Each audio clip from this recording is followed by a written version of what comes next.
host, Mona. Thank you so much. Go to my desktop. Always get scared here. Always get very nervous. What do I do? Sorry, presence of God. Okay, there it is. So,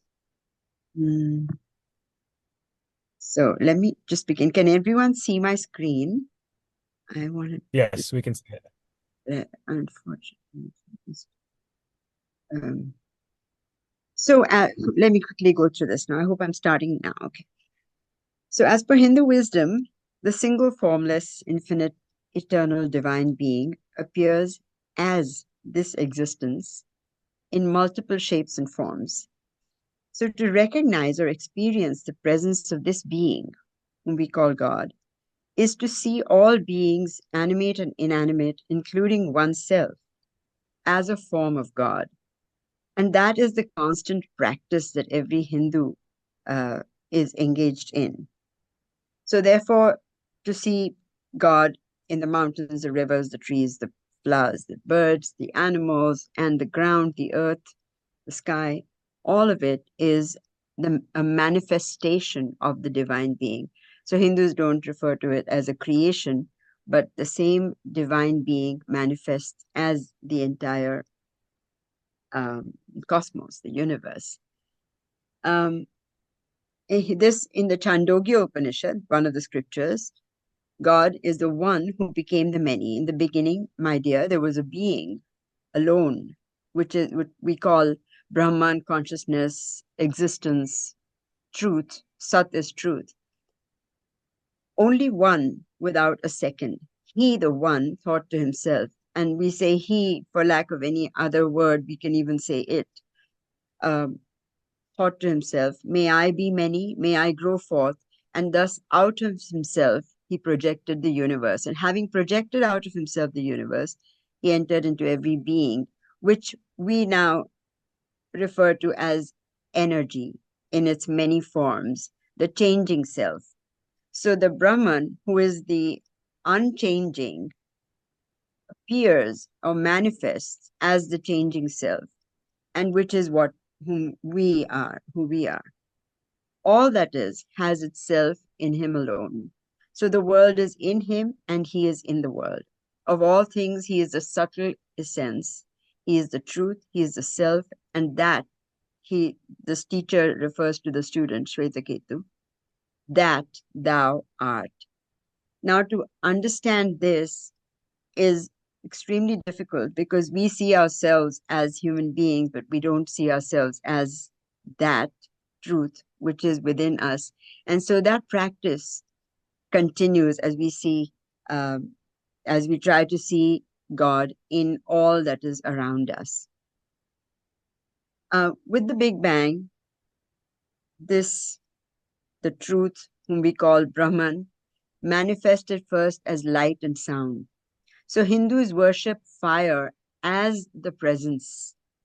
We see in that fire the presence and perform all rituals with fire as a witness. So what we call fire is God for us. The fire represents the witness. And so we have weddings. Here's a wedding ritual that's being performed with the fire as witness to bless the couple. And there we also have on birthdays, we bless the child with fire, with a flame. So there, fire takes a very, very important part in our in the in Hindu life itself. I'm going very fast. I hope I don't miss out on some of the important points that I had in mind, but the cosmos emerged as light and sound. So sound, the syllables are the three syllables of Brahma. And that is the vibration within. I just need to take this thing away. Somehow get rid of, yeah.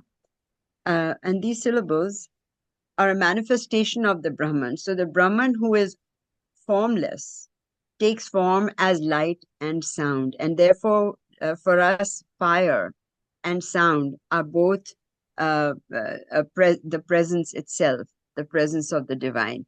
Those are the vibrations within all beings. All existence has within it this presence. So by chanting Om, we merge with the divine presence. And that is something which I will also talk about in my second, as an answer to the second question. But this is really one way to chant to the point where, not that I have experienced enlightenment, but there are moments when you have chanted long enough that you begin to lose your physical presence and you begin to feel that you have merged with the divine. There is that uh, experience. So there are many, many divine signs. And the most important signs of God's presence are when you are serving a purpose that is selfless and for the greater good. That's when doors begin to open effortlessly, and you know within you that there is the presence, and it is the presence that is really uh, doing what is to be done. You are only the channel, you're only the instrument. You become the instrument when you're doing something that is absolutely selfless. Those are moments when you feel the divine presence within you. So I think I'm going to stop here, although I may have a lot more time, but if there are any questions, I'd be happy to answer those. All right. Thank you, Director Mona. Let's give her